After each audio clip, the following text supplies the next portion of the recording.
Good morning, everyone. Coming up your way today, what leaders should be focusing on during challenging times. So welcome along to Fitness Business Podcast Rewind. My name is Chantal Broderick, and today we're taking a little bit of a trip down memory lane as I get the chance to catch up with some of our all-time favorite guests from the show. Today's guest first appeared in 2016. Can you believe that? 2016. I can't believe it's been that long. Yeah, it was that long ago. He's the CEO and co-founder of Esteem brands. A very warm welcome, Chuck Runyon. Great to see you.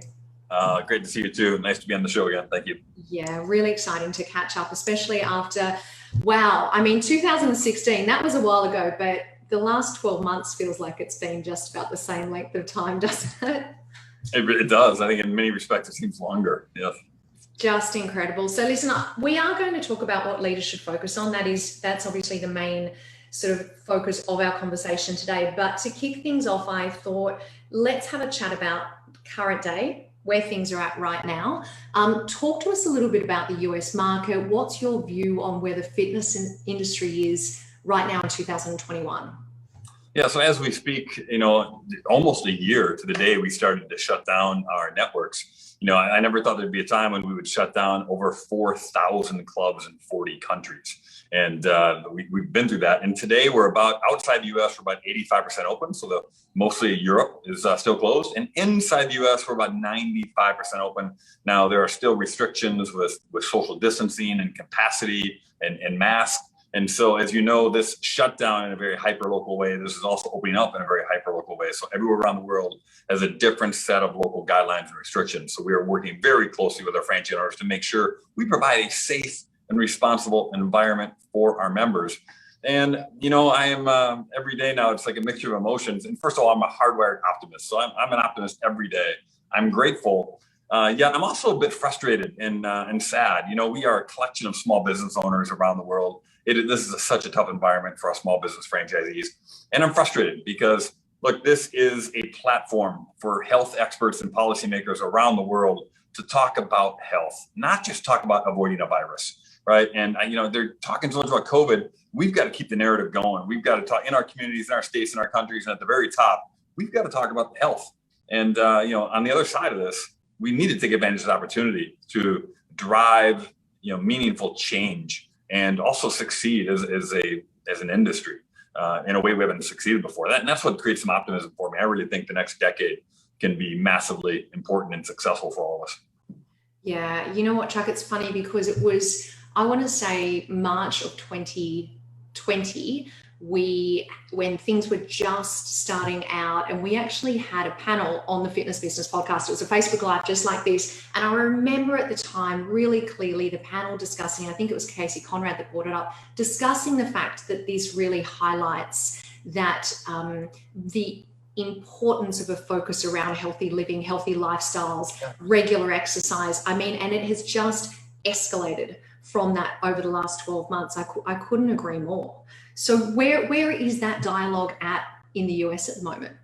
Unfortunately, everyone is too narrowly focused on COVID. And so COVID is going to go away, yet we're going to be left with some mental health issues. We're going to be left with cardiometabolic issues. We're going to be left with people who are now don't think health or fitness is essential because they're given the wrong message by their local leaders and policymakers. So we've got to change the narrative. Again, this happens on both a local level and on a federal and state level. So in our countries, as a fitness industry, our competitors need to collaborate. And we really need to change the narrative, from the top down and try to create, the public service announcements and get our governments behind the fact that exercise is medicine. And again, shape some policy that incentivizes exercise and healthier behaviors, just like you mentioned. And look, we can't give up now. Let's not waste this crisis. We've got to come together and rise the industry. Yeah, so well said, Chuck. Thank you very much for that. So as I mentioned right at the start of our little catch up today, I really wanted to talk to you about leadership, about how it is that leaders can best handle leading their teams through challenging times. And I think it's fair to say, yes, we have gone through difficult times, but for many people out there, it continues. We're not at the end yet. So I think we would greatly appreciate your experience and your advice. What can leaders be doing? So, I told my kids this. I have 4 kids, and they're experiencing COVID like everyone else. And I said, hey, look, your worst days of COVID will be better than most of the rest of the world pre-COVID, right? And so I'm just grateful, and we are very fortunate. And so I think a leader has to be very selfless in a time like this. And I know we're supposed to have long-range plans as a leader, but this is there's hyper urgency around short-term solutions. And so we're still in some of that short-term mode. We're helping our franchise owners rebound from this pandemic.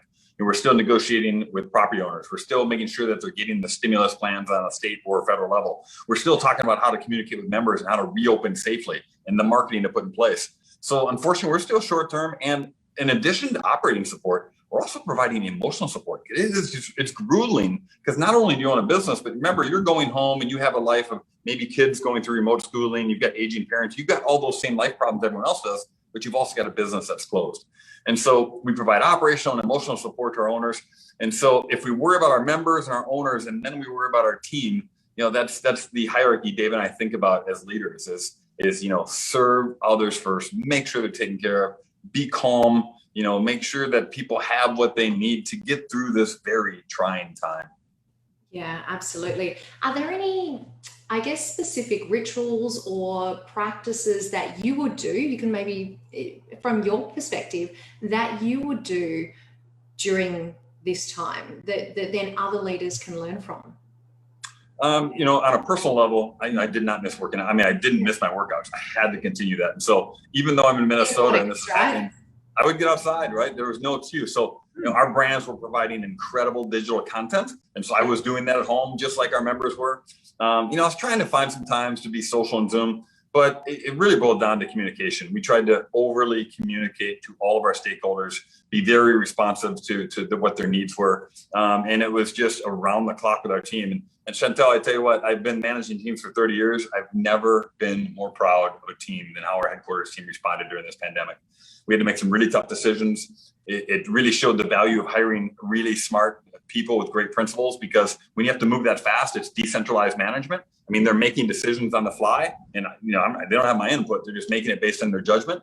And our team responded with flying colors. And I couldn't be more proud. I'm also just quite proud of our franchise owners and how they've stayed resilient through this. And now they're opening back up and they're going to grow this business again. Yeah, absolutely. And just in regards to that self-care piece, Chuck, because I do think, I mean, you were saying, yep, you need to be selfless, but you also need to look after yourself as a leader, whether that be through exercise, or do you find as though these times, like you were talking, let's focus on short term, even though a lot of the time as a leader, you're thinking about the future and you're thinking about the strategy. Do you kind of find that do you segment the way that you do things? So normally as a leader, you might focus on strategy and growth and learning. Do you pull back on some of those areas like professional development and that type of thing so that you can focus on immediate fixes and actions? We did. As much as I hate to be short term, we have been very short term here over the last year, generally supporting the immediate needs of our stakeholders, making sure we're supporting our members with content, maybe freezing their memberships, working through local issues with our franchise owners. So it has been quite short term. We just, towards the end of last year, we had to think about some long-term budgets. We had to think about some long-term strategic forecast. And we are now kind of back in the mode of building and investing for long-term, but we're still balancing the short-term needs of our owners. We are not out of this, as you know. I think we still got a couple of months of consumer confidence and local regulations, and we still got some work to do. So I think we have to balance both the short term and the long term. Yeah, I think it's important because if I'm out there and I'm managing a club, for example, I guess it's giving yourself that permission to actually say, okay, well, I do need to switch during challenging times. And I do need to say, okay, well, for this period of time, let's focus on what we need to do just to keep moving forward, as opposed to how we traditionally maybe treat our business. Yeah, sometimes it's a day-to-day battle. Just win today, right? I mean, win today, and tomorrow you wake up and win it again. And we have never been that short term before. And there were times like last March and April and May when it was about winning the day with your team and your franchisees. And it brought us together. I tell you what, it really brought our franchisees and corporate together in a way we all rallied. There are silver linings to this, and no one wants to go through it, but we were winning the days, and we won a heck of a lot more days than we lost. And I'm proud of our brands. I'm proud of our team. Chuck, in your career history, that you've been in the fitness industry, have you ever gone through anything like this before? Is there anything similar that you can reflect back and say, man, I learned from that? Because I'm just thinking there's going to be a lot of young managers out there that this is the first real big challenge that they've ever faced owning or managing a business. Is there anything that I guess you've learnt from previous experience as to handle these situations? There's been like little pieces of the puzzle when you go through things that you kind of take, and now it hardwires you now for perseverance like this. Yeah. But there's been nothing to compare to this pandemic and a global shutdown. But again, I've been through some tough times before, and it's just about centering yourself and relying on your principles. And you said something earlier about making sure like you get your workouts in. Remember, for a leader to be on, and we got to be on right almost every day, you've got to make sure you take care of yourself. So I'm pretty self-aware on what I need to do to operate at a very high level. So I want to get sure I need a little bit of quiet time throughout the day. I need to get my workouts in. I might need something outside. And if I get those three things with some frequent doses, I'm ready to operate at a very high level. So, I think the maturity of knowing myself and maybe been through some tests before helped me get through this. Yeah, absolutely. Let's just for a second talk about culture within our businesses, because you mentioned before that you were really proud of the way that your team has handled the situation. I know that a lot of people have had to make really difficult decisions throughout this time, and it's almost, well, you tell me, like that's a very difficult thing to manage from a cultural perspective when you've got emotions up and down because you're having to make those tough decisions.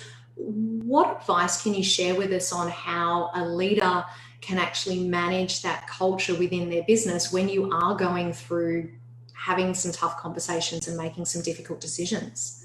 Well, the good news is, this was a reflection of the people we hired and the culture we had in place, right? I mean, you're getting ready for this years in advance. And so, again, I was so proud at the culture and people that were already there. And we had to go through the toughest time I've ever gone through is when we had to lay off over 20% of our workforce at headquarters. We've never had to do that before. We've had 20 years of growth and promotions and hiring. And so I cried that day. And it was tough to take these people who, work so hard for the company, but we also had to do what's best for the company. And those were tough decisions. We did it with grace, compassion, and empathy. And we tried to provide a soft landing, and we tried to set people up for success. But those were really, really tough days. And I'm proud of the way our team handled it. I'm proud of how the team responded. And as a leader, you just have to make those tough decisions and do it with heart.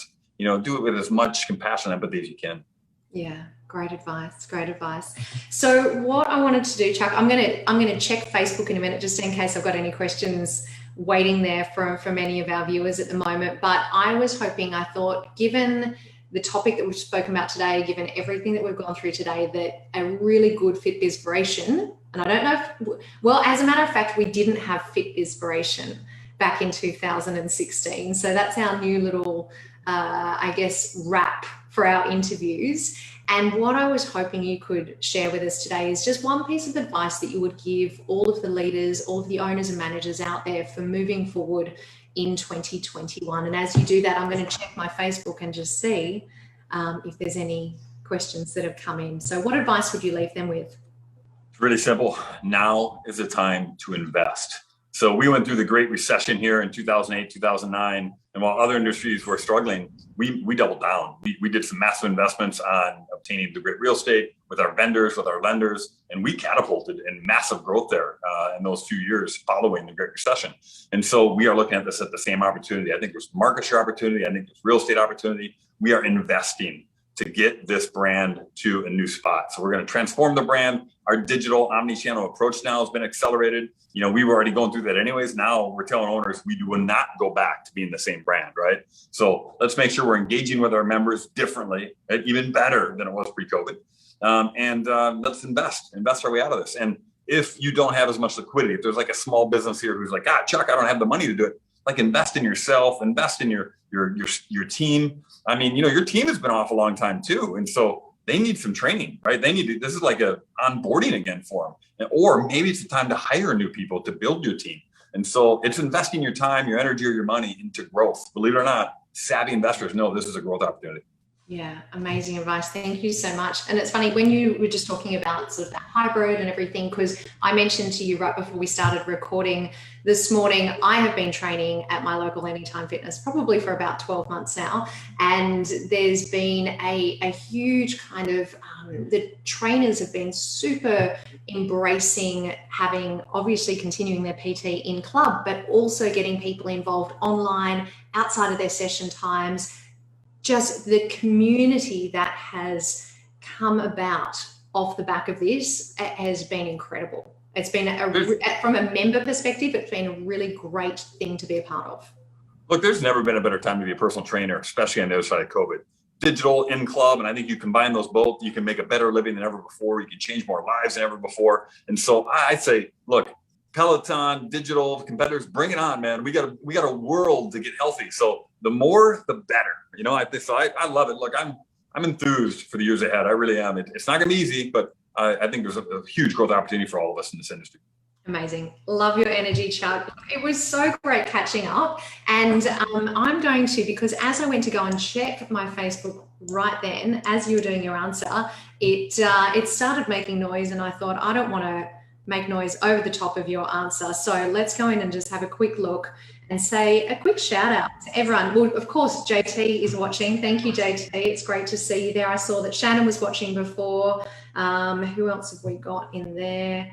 I can see you all, but your names aren't popping up. So I just want to say thank you to everyone that is watching live today. And of course, we're going to share this interview as well. So also, to everyone, I miss it. You know, everyone who tuned in, thank you. But I do miss my Aussie friends down there. It's we got a special kinship with the brand members down there.